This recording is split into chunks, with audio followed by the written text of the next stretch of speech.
Kentucky is one of the least healthy states in the Union, ranking, in the bottom of virtually every list, or the top of every list of poor health status.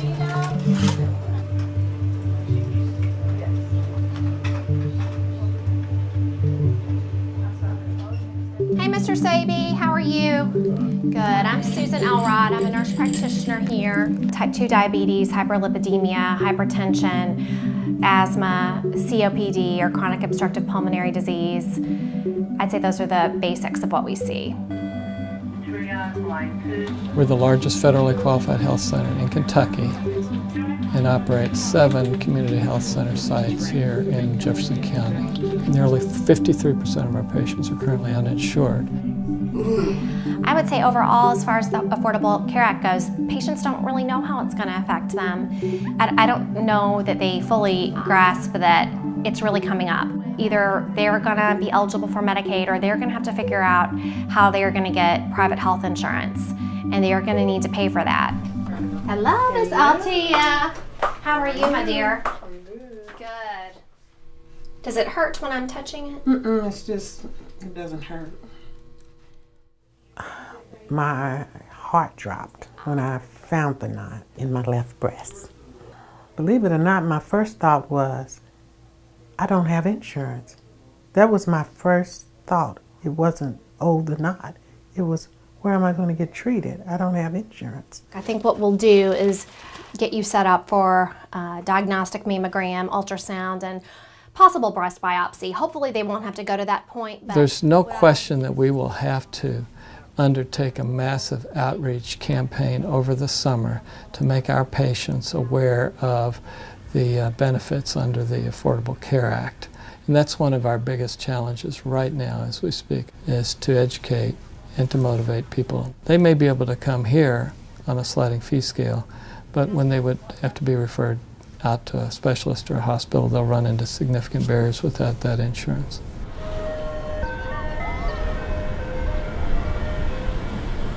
This is the building just to the right here. You can see this blank wall will soon have some windows. We have received nearly $5.4 million under the Affordable Care Act to expand facilities.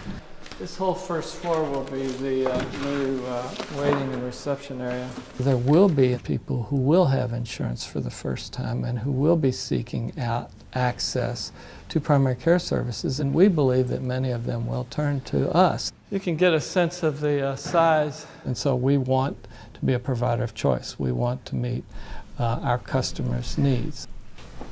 Big deep breath.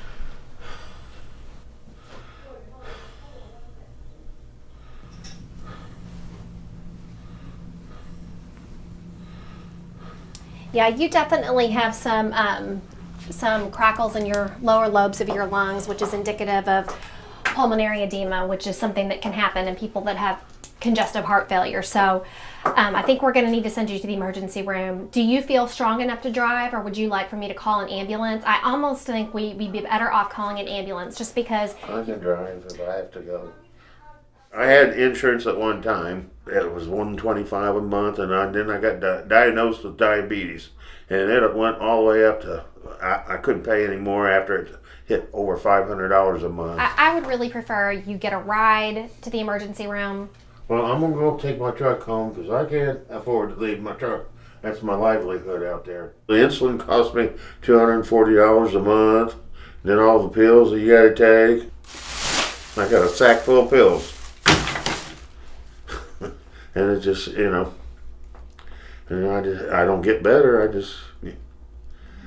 I maintain.